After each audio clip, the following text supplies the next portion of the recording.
Another Monday, another edition of Ask Mike, joined by Mike Irwin. A lot to get into. Busy weekend for the Arkansas Razorbacks, Mike. And we got some breaking news midday on Monday. Darius Acuff Jr., the first Arkansas freshman ever to be named SEC Player of the Year. Yeah, and we wondered if that would happen, but it did. It's ironic that it comes after a game in which he didn't play, but I mean, you'll take it. I mean, it's great. He's meant a lot to this team. But I think we saw on Saturday he's not the only guy on this team. So. Yeah, Malik Thomas kind of had a chance to step up, and he did. And you said something I found pretty interesting on Sunday. This isn't the best freshman duo in Arkansas history. You said you have reason to believe these are the best two freshmen in Arkansas history. I think they could be. If not, it's certainly the best duo.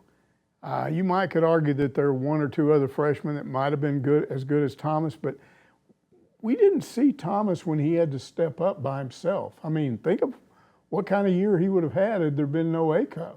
Yeah. I mean, I think he would have been Acuff. I think he's that good. We might get to see that happen next year. We might. I know you think that there's no way he could be a first-round pick and he's going to be gone, but Johnny Tyson, hey, pay up, man. I know you're out there. Next, first question of the week here coming from H.L. McCamish, who asks, be honest, did you think Arkansas had a chance of beating Missouri without Darius Acuff? I didn't give them one chance in 10. I thought they would lose. I was curious as to whether it'd be close.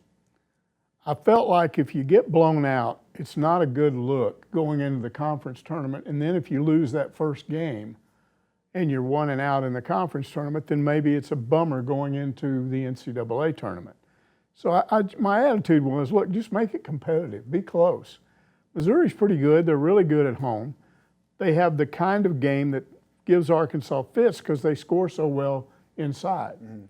What really surprised me in the first maybe 13 minutes of the game was the defense that was being played in the paint. They weren't fouling, and Missouri wasn't scoring, and Arkansas got a 15-point lead. And then the inevitable happened, and I'm going to say this forever and ever.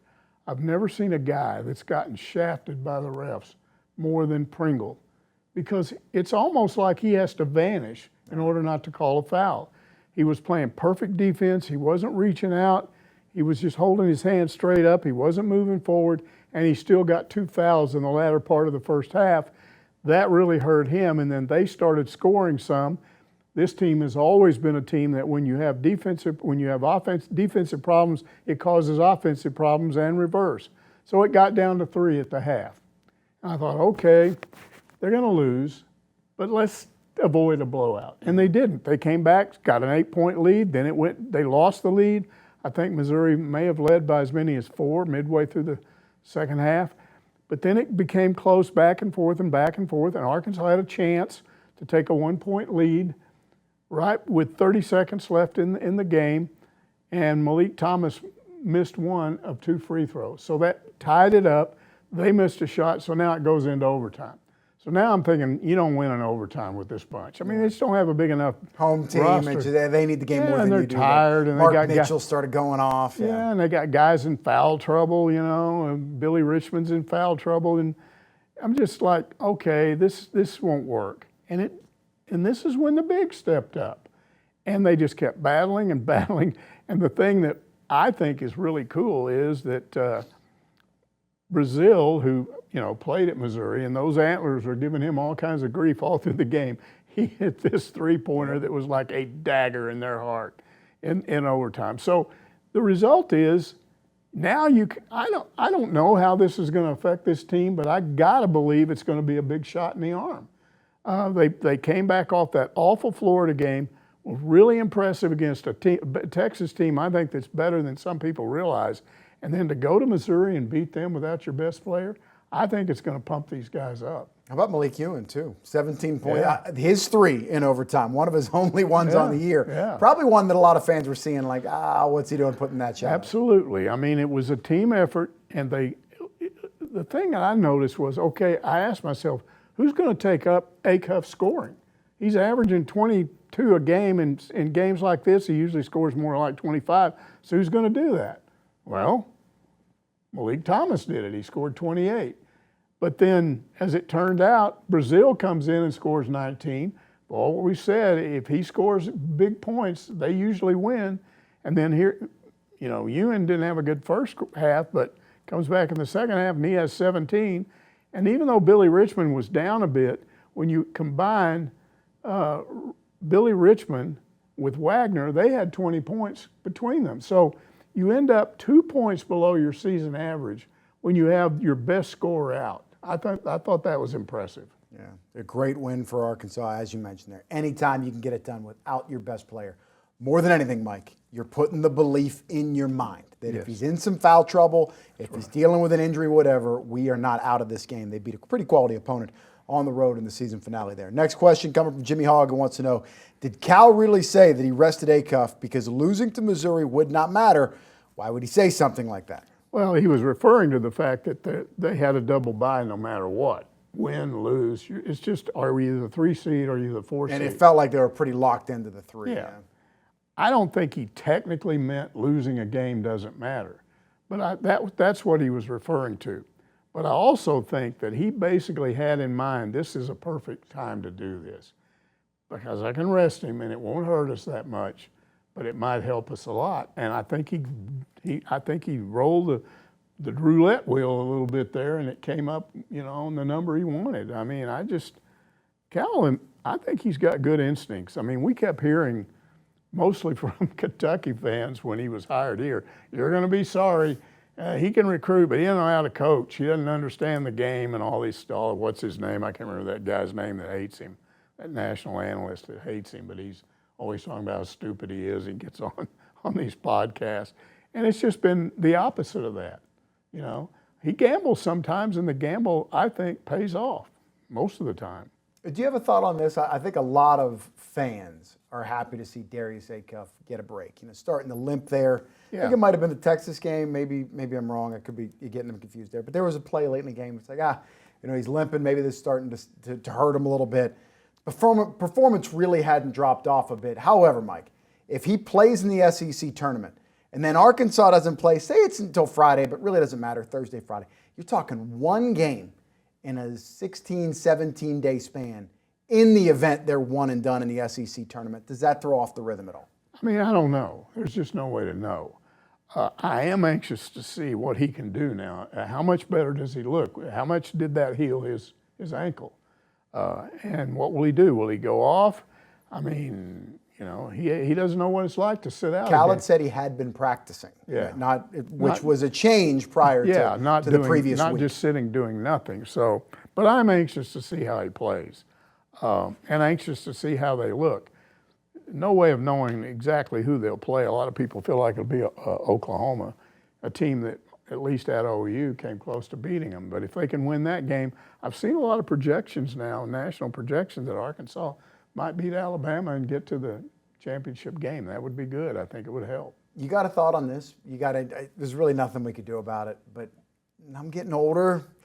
Not quite the same. I used to. It didn't have the same meaning. Arkansas playing a game 9 o'clock, 9:30 at night. Does that bum you out at all? Or just it's not good, because if you win and you play the next day, you're probably playing mid-afternoon. 3:30 is the scheduled semifinal game, the second one. Might get pushed back later than that, but you're not getting a lot of rest. And so, that's always an issue. What time of day you end up playing? Arkansas is scheduled to play at 8:30, almost certainly, 8:30 Central Time to be specific. Almost certainly that is not going to happen. If that first session runs long, they might even have to push the second session back whenever they clear the building. Even if the second session does start on time, say that first game goes into overtime, now you're delayed, or even if it doesn't go into overtime, it's just a competitive game. You're not starting until 9 o'clock Central Time. That is a late night kind of a bummer. You could get through almost midnight, and then you're playing again the next day by 3:30, 4 o'clock. And that's a lot later for Arkansas fans to get out on Broadway Street and kind of do the thing down there in the honky tonks in Nashville. Next question here coming from Caltrain, who says, Acuff looked bored sitting on the bench. He seems separated from the team. Like, if I'm not out here, who cares? That worries me. Cal may have just upset the team chemistry. I don't know about that. That's probably a kid that's just like, I'd like to be out there. Sure. I mean, I've always kind of gotten a chuckle out of fans that think they can be watching on TV, and this isn't just this situation. I've had people tell me they were always talking about how they could read Sam Pittman's mind, like his body language. You can read body. Some things are obvious, but to me, Acuff is a guy. He wasn't used to that situation. I think he was just trying to chill. And, I don't think he should have been jumping up and down, going crazy. I think he should have been just sitting there, relaxing, letting that game happen. And the fact that he yawned at one point, I yawn all the time, 11 a.m. game, come on. Yeah. Maybe he didn't get a lot of sleep the night before. Who knows what he was doing, watching movies in the room or something. But no, I don't think that is it. I mean, we'll find out. We'll find out if it somehow affected him. But I don't think that he was basically saying, I'm not in this game, so it doesn't matter. I don't think that. I can see where somebody would be worried about that, because fans are always looking and thinking they can see something and figure it out. But I didn't read that into it at all. I'm sure the kid wants to play. Almost no matter who you are, there's a couple of them that, yes, there's bigger dreams ahead of the NBA, but you go to college to play. Yeah. So he wants to be out there. How long anybody had earned the right to take a day off. How long had it been since he was involved in a game, going all the way back to high school or AAU ball, where he sat there the whole game? He probably not used to that. Unless he dealt with an injury, probably never. Probably. It's like going, whoa, what's this all about? I don't think there's going to be too many more in his future, even in the NBA, where he's going to be sitting on the bench for anything more than, 20 minutes a game. Yeah. A lot more to get to here on Ask Mike. We got to take our first time out.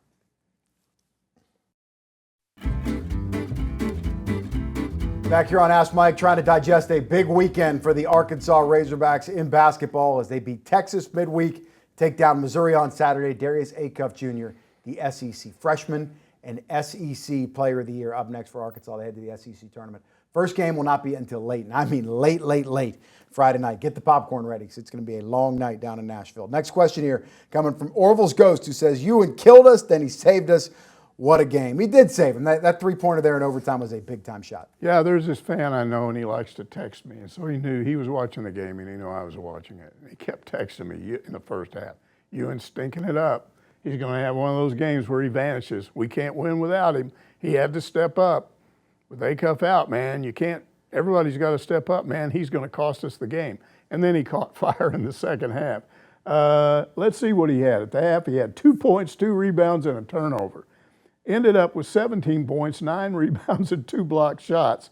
And, of course, he had a three-pointer with 2:47 left that put him up by 4. And then he hit back-to-back free throws. He's been missing some of these free throws. He hit 2, and when he went to the line, they were up by 2. So if he misses both of those, I mean, technically, Missouri with 4 seconds left, who knows? They throw in a long shot, goes in, you lose the game. But he made both, so now they're up by 4.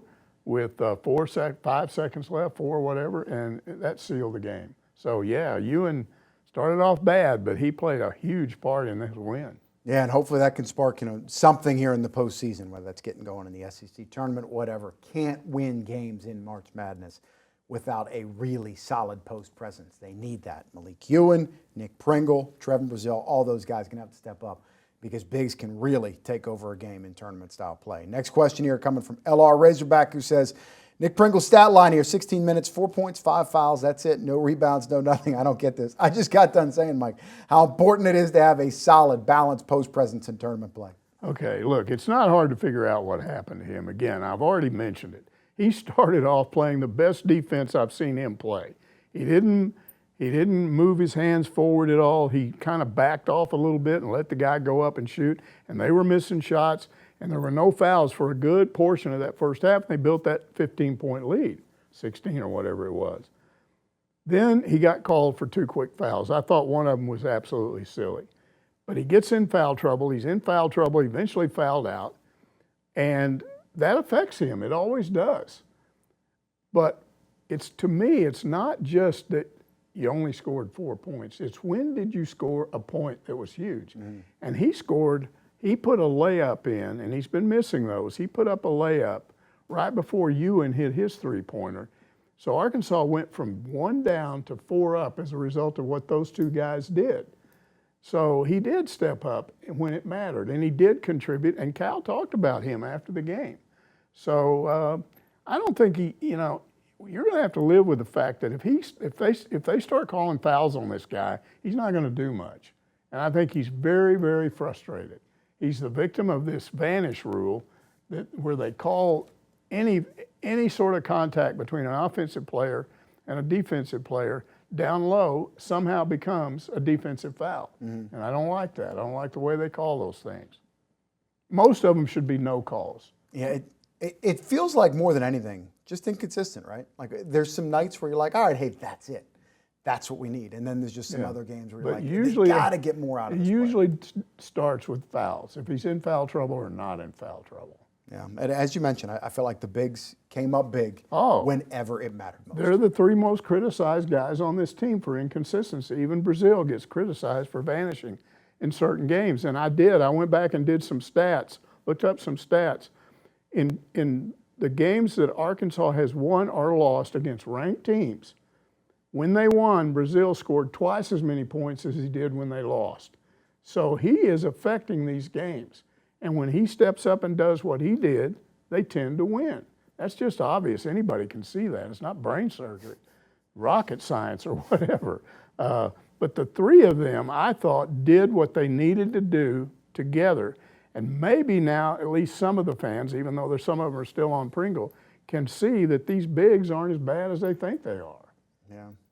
We'll have to wait and see. That was a tough team they went up against inside-wise.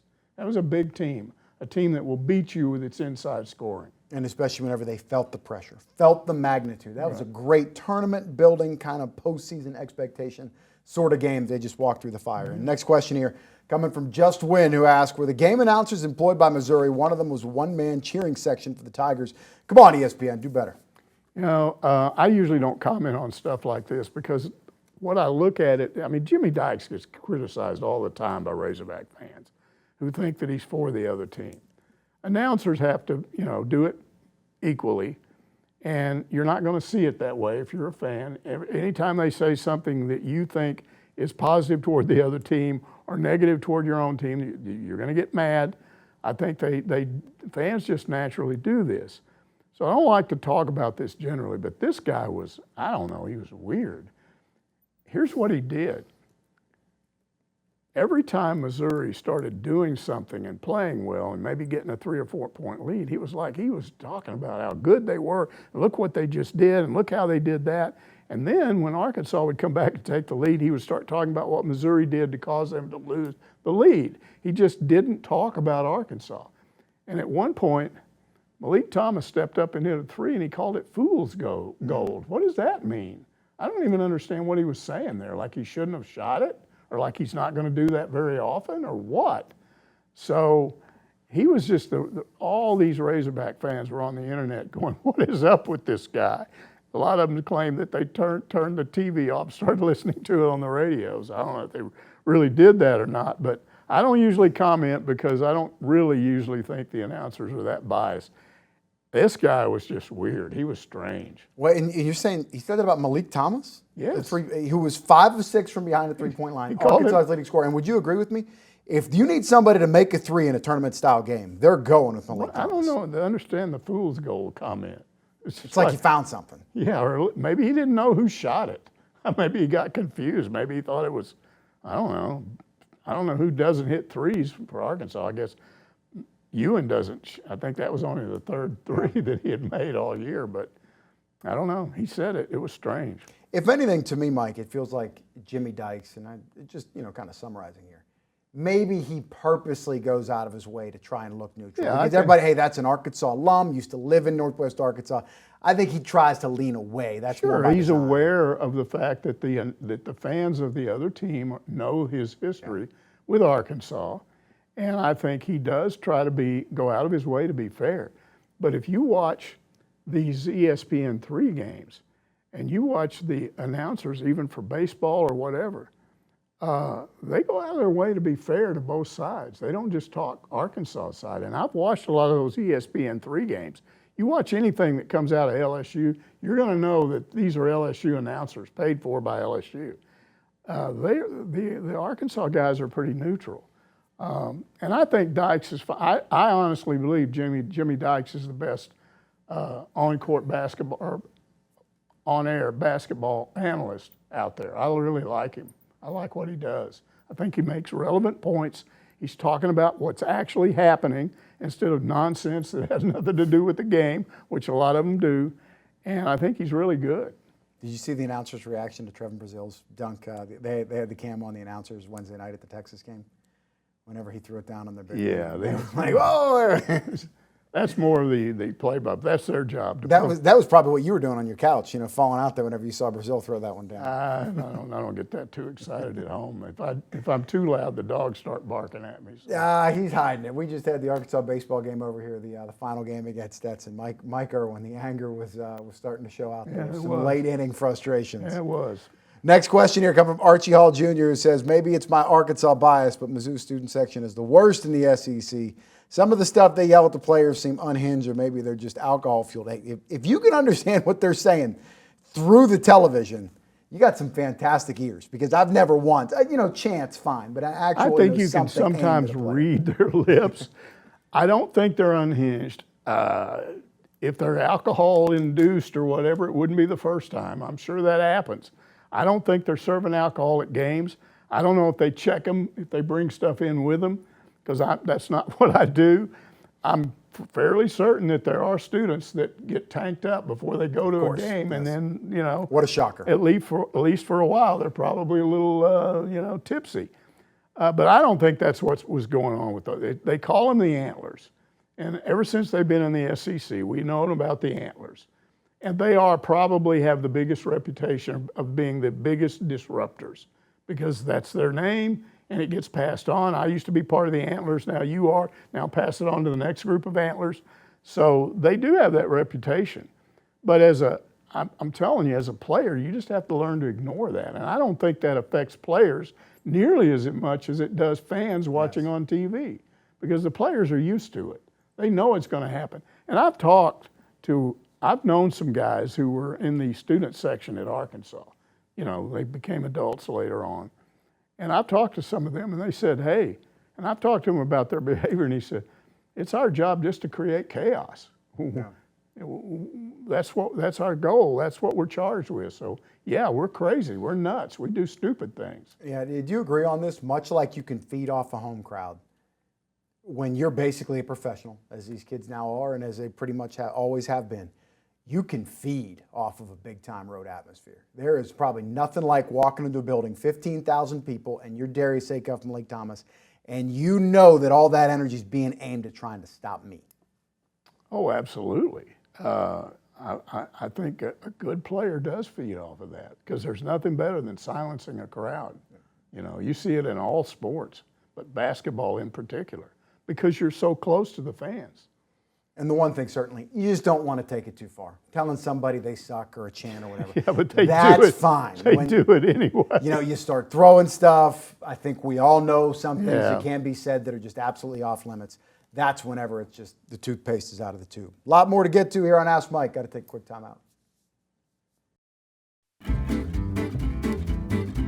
Back with more of your questions here on Ask Mike, and breaking it all down with Mike Irwin here in the Big Trail Nation studio. Next question here coming from Hamarky in the USA, who says, is there a Bible for game telecast? And commandment number 1 should be that when the ball is in play, the game camera should be on the action, not on the fans, not on a coach or a player or on the bench, on the floor. First of all, I love that name, one of the most creative we've seen. I agree. I've brought this up before and didn't get much of a reaction. In fact, a lot of people were texting me and saying, you're just a big sourpuss. What's wrong with you? But look, I watched a softball game, and it was the people here on campus, so they're not big-time switchers and directors and all that. A lot of those are just people that are learning. But they got focused on trying to get a tight shot of the pitcher, and then they weren't coming off that shot fast enough, and you couldn't see the pitch. The only way you knew what had happened is from the announcers. And it just started driving me nuts, because here's somebody that's so focused, I got to see the face of this person, the emotion.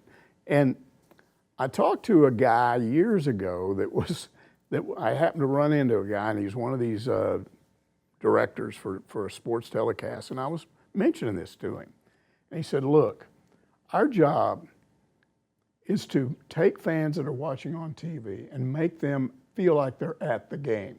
That's why we want to do all the close-ups. That's why we want to show all the colors associated with the game, all the things that are happening around the game, not just the game.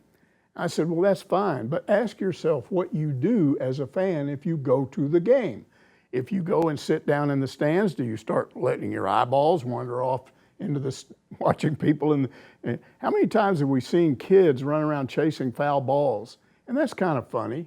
But do you find yourself just sitting there watching kids chase foul balls and you're not watching the game? It's really on whether or not you overdo it. A little bit of that stuff is fine. I got it. You got to do that. But don't do it to the point where you miss what's happening.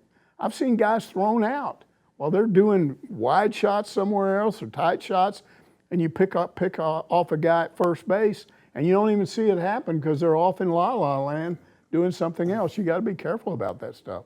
Another thing I don't like is too much graphics. Just popping graphics up all over your screen. Looks like a political show, yeah. Let me ask you this, because I'm bounce this off of you.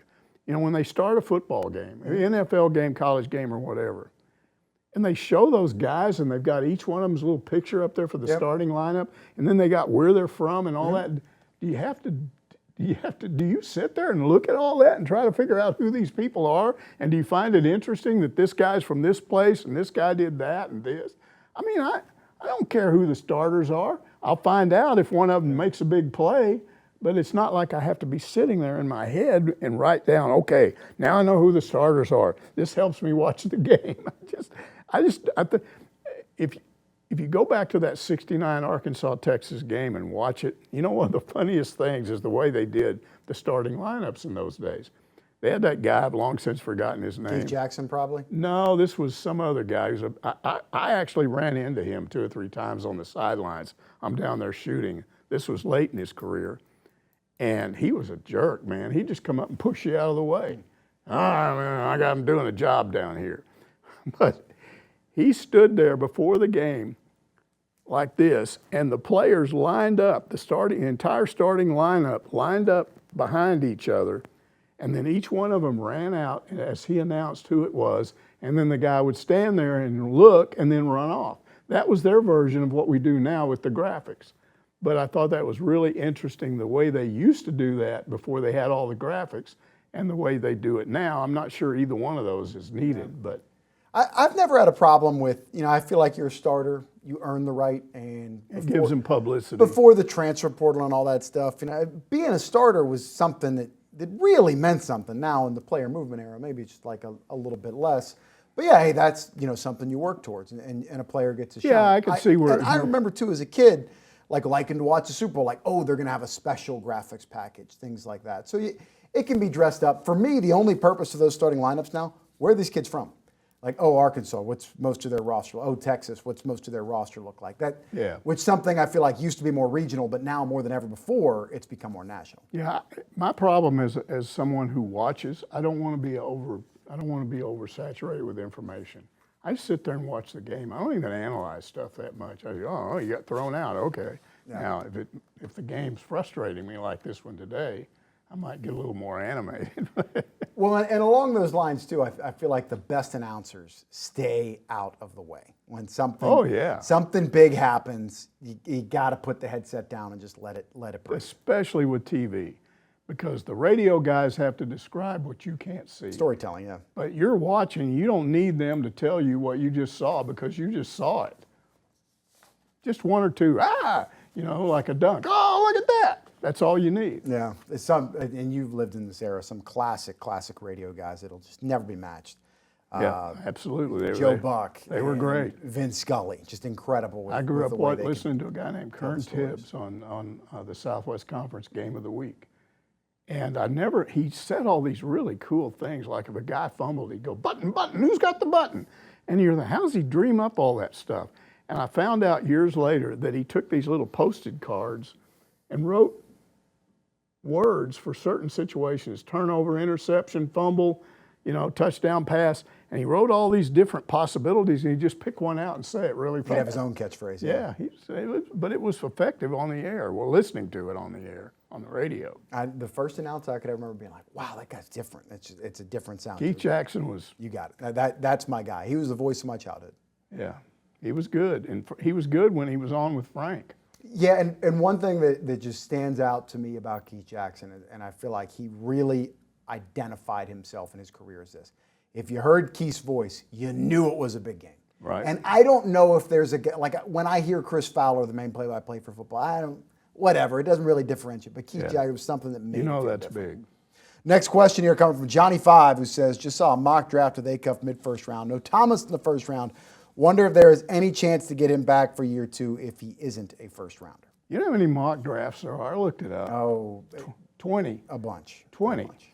And some are better than others. There's one that I was looking at, looked like a pretty good, when you look at a mock draft, you have to look at what date is that, because some of them aren't updated enough. So I looked at one that was updated on Saturday, and they had him. Malik, this is. Malik. They had him going to Detroit 26th. So that's first round, late first round, 26th to Detroit. I think what's going to happen is I'm going to predict that he's going to finish really strong in the SEC tournament and the NCAAs, and I think he'll move up. I wouldn't be surprised to see him up 20. And what's strong to you? 17 or more a game in the postseason? Yeah. And then I could see him moving up to 20th, but I think even 26th, he's gone. Now, I could be wrong. I don't talk to him about this. If you're a first-round pick, those contracts are guaranteed. You get every dime. So the thing I think that fans need to concentrate on is Billy Richmond. I looked all through there. I saw no mention of Billy Richmond. Brazil was on there. Second round, probably. I'm going to say 63rd. Where is that? That would be there's 30 teams in the league, so that'd be the very end of the draft. Yeah. If there's a comp pick situation or something like that, which I don't know. Well, they had about 80 guys listed, but he was down there pretty far. But, he doesn't have a choice. He's going to have to go, and even if he goes to the G Leagues. I think the guy, if he puts on weight, and that's what it said in there, just needs to put on weight, like his shooting, like the way he moves around, got a great wingspan. He just needs to put on some weight and get more physical. And so we'll be pulling for him in the NBA, hoping he makes it and, does something in the NBA. A couple thoughts on this. Would you agree right now the development in college and the money in college is so good that you really got to think twice about going pro? If you're Malik Thomas, like, hey, I could be the 20th pick and I make $3-4 million a year, it's a guaranteed contract. But if I come back to Arkansas or transfer, I'm going to make a lot of money. And I'm going to get to play. And you may get drafted much higher the next year. So there's all those things to consider. But here's the thing about Cal. If you look at his history, if you listen to what he says, if he honestly thinks a guy should go, he'll tell him go, even if it hurts him. Because that's his whole reputation. I'm here. When he recruits, that's what his recruiting pitch is. Well, you're going to come here. We're going to win. You're going to have a good time. We've got great fans and all that, but I'm going to get you to the NBA. How about this? That's my other point with this. I always try to read between the lines with what a coach, because coaches don't really say anything, or with what a team puts out there, whatever. And nothing ever happens without a reason. So this Tyson video that they just rolled out, there's 4 players that are featured. Quincy Rhodes, we know he's coming back. Ella McDowell potentially could be player of the year later in her career at Arkansas, just a sophomore. We know she's coming back. The other one was Billy Richmond. If you just want to use the best players on the team, as Ella McDowell is or as Quincy Rhodes is, well, why didn't they do it with Malik Thomas or Darius Acuff or something like that? Do you read into that at all? Yeah. That they're putting the patch on Billy Richmond and that he could or likely is coming back next year? Sure. I mean, he's going to get more money, than he would, than he did this year. And again, comes back next year, he starts off kind of being mentioned, and then he has a great year because he kind of came out of nowhere when the national people are talking about it. So he might be much better known next year and might end up being a late first rounder next year. And is starting to shoot the ball better, as we saw later in the year, starting to become more of a threat, not just played around the basket, really extending his game a little bit. Next question here coming from Hill Country Hog, who asks, what's going on with the Diamond Hogs? SEC play is here, and they're still not hitting like an SEC team. Couple things to add here. They scored 50 runs in their 5 games leading up to Sunday. Sunday they didn't score. Monday is come and gone, and they struggled to score. Just 4 runs on Monday. Yeah, these stats are not updated enough. I've got them 12th in the SEC and hitting at .295. SEC teams are just knocking the cover off the ball. 12th place in the standings. LSU's behind them. Vanderbilt's behind them. There's some real surprising non-conference things going on right now. But here's what I've concluded, because I've really looked at this. In the 4 games they've lost, they've averaged 3 runs a game. They're losing because they're not hitting. You can't win in the SEC scoring 3 runs. You're just not. Other teams hit the ball too well. And I watched that game today, and my conclusion had been Arkansas can't hit good pitching, or they're struggling to hit good pitching. They struggled to hit average pitching today. It's a 4th game in 4 days for Stetson, who's below 500 in the mid-major conference. I don't know how good their pitching could be on a Monday. You got a guy in the later innings from about the 5th inning on that's got an ERA of 9. He's a midweek pitcher on a team that's 6-10, and you can't hit him? And I'm not talking about Arkansas's bottom of the lineup guys. I'm talking about twice Ryder Helfrich came up and struck out when they needed him to hit the ball. I mean, Van Horn's over there like looking at like he's ready to turn into a volcano. Like, what are you guys doing? And this guy wasn't doing that much. Now, I will say that he got the benefit of one of the biggest strike zones I've ever seen, because if it was anywhere near the plate, it was a strike.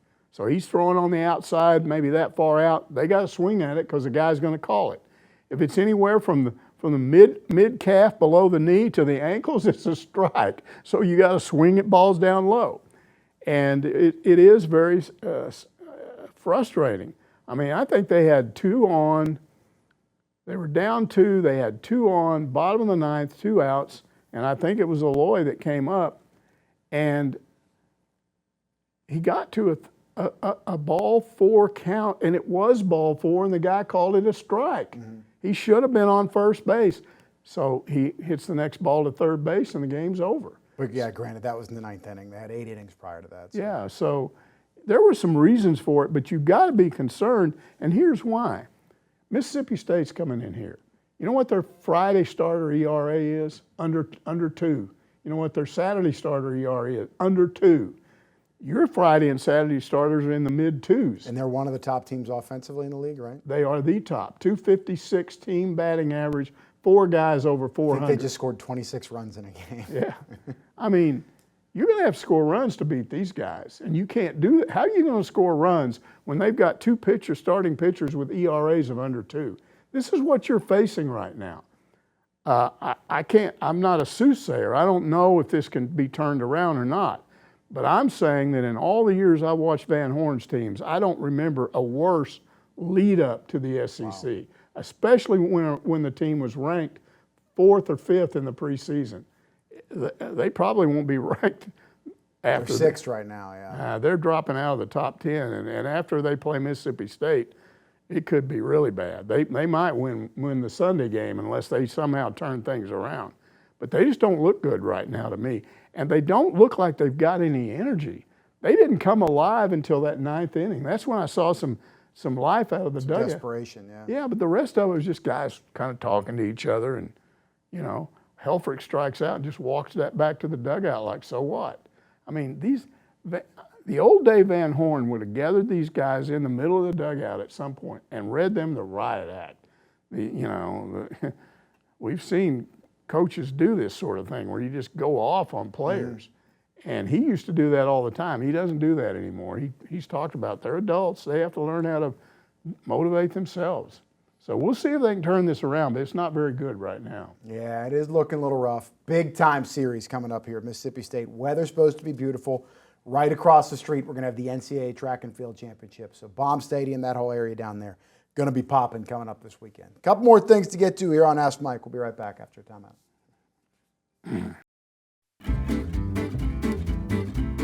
Back here to wrap up this week's episode of Ask Mike and diving into your last couple questions here. Edward Clutch next up, who asked, can you explain how the Tyson patch sponsorship deal is going to work?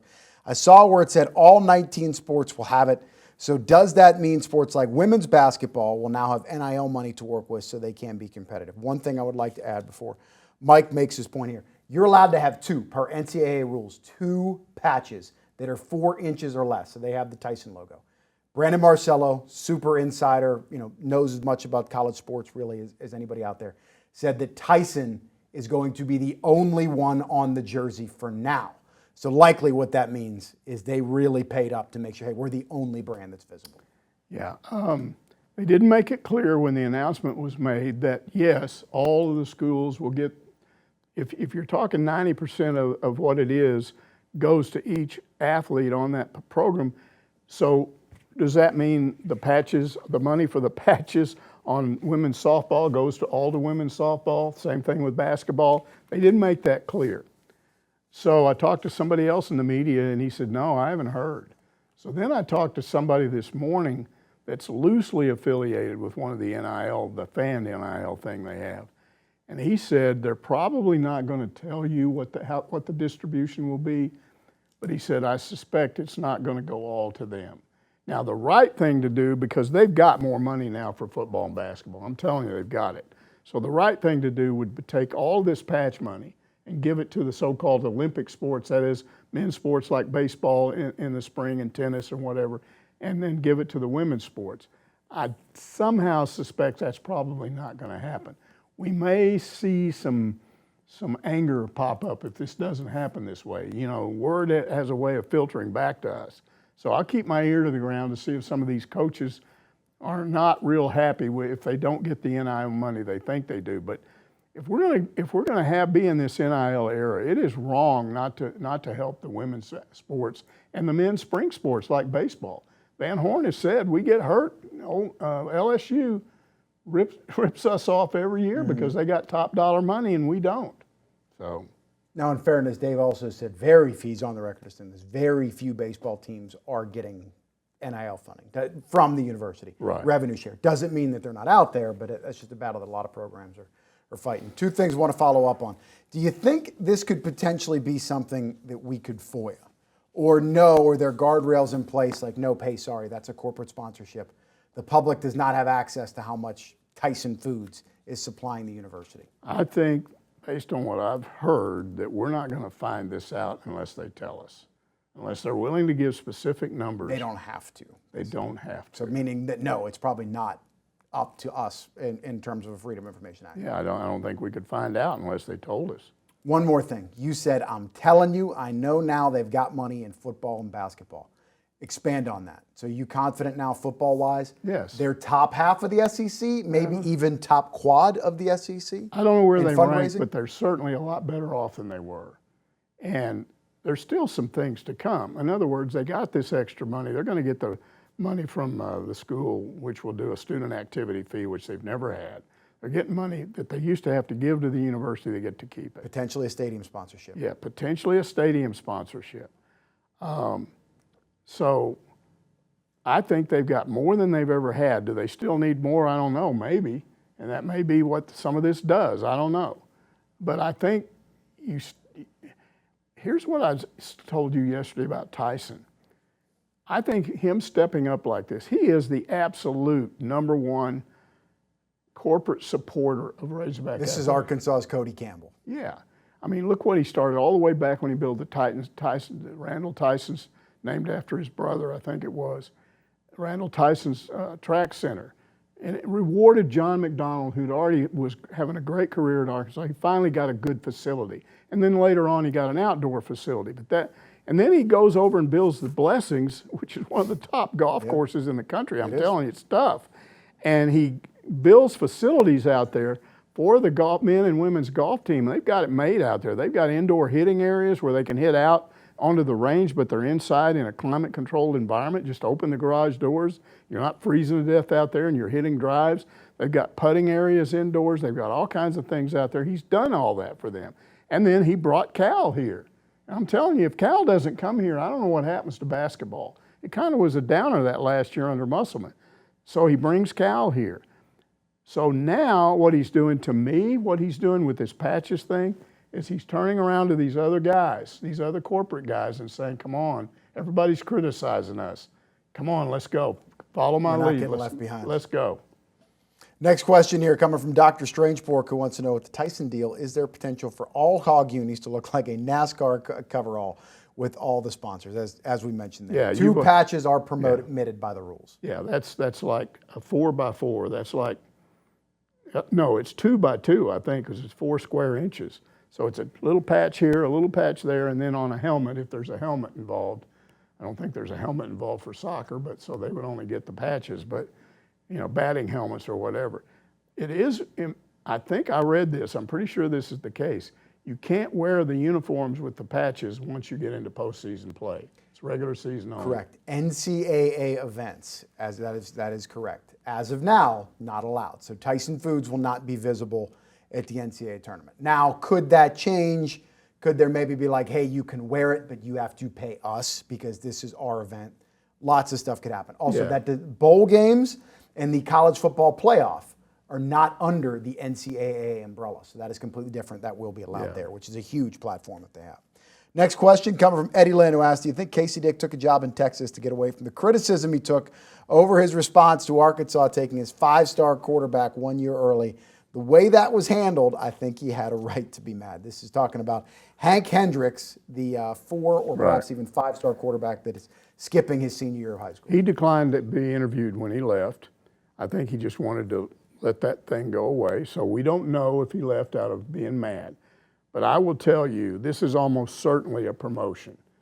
He's going back to the Dallas area where he's from. He's going to make more money, I promise you. High school football probably bigger there than any other part of the country. And he will be the athletic director at that school, so he's his own boss, whereas here he was not the athletic director. So I don't think it was just a case of him going, all right, you guys screwed me around, I'm out of here.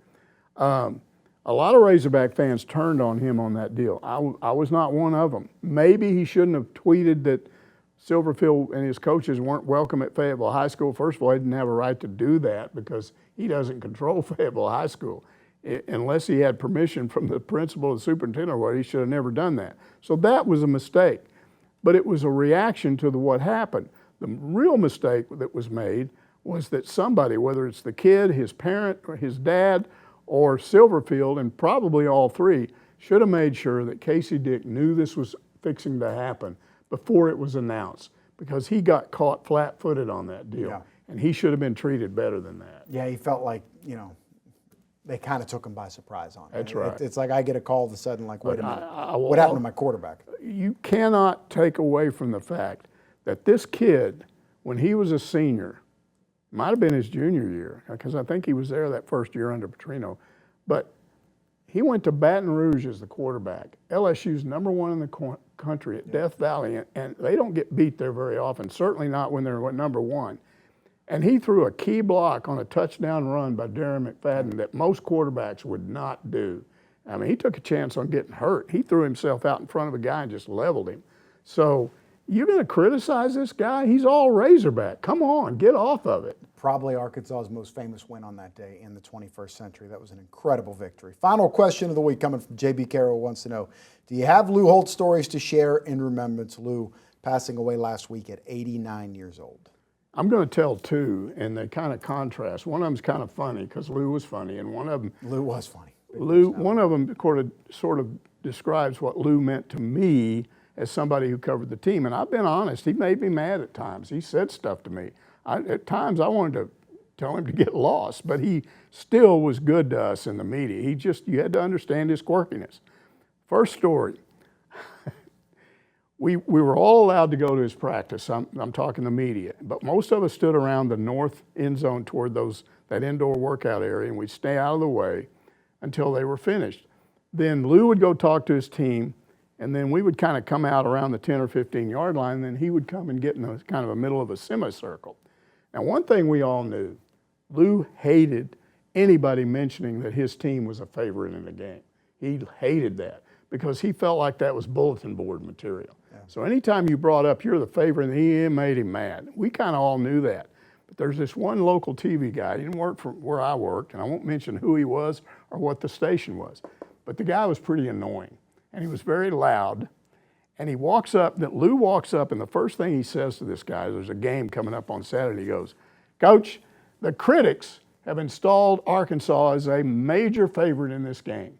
What do you say about that?"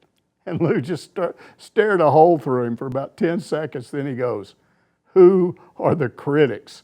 Now, I'm thinking to myself, yeah, who are these critics? Who are you talking about?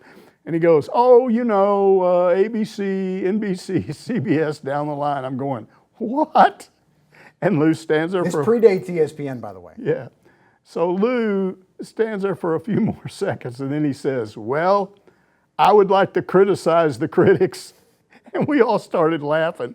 And he had even cracked him up a little bit. And then he proceeded to say that that's all wrong. Arkansas shouldn't be favored, which he always did. The main thing was that from that day on, that particular TV guy was always known by the rest of us as the critic. Every time we referred to him, we called him the critic. He even left for another TV market, and Nate Allen was somewhere in that area, and he saw him on TV, and he came back and he said, I saw the critic. I saw him. So it was pretty funny. Now, on a more serious note, again, I always appreciated the fact that he let us come to practice. Okay, there was a particular game where Arkansas' starting quarterback was out, couldn't play. Lou was going to have to play the backup quarterback. Well, I saw that as a potentially big story. So I got over there with my camera early. I was going to get as much video of this backup quarterback working, you know, with the center and maybe doing quarterback handoffs and whatever they let us shoot. I was going to shoot that because I was going to run a story on it.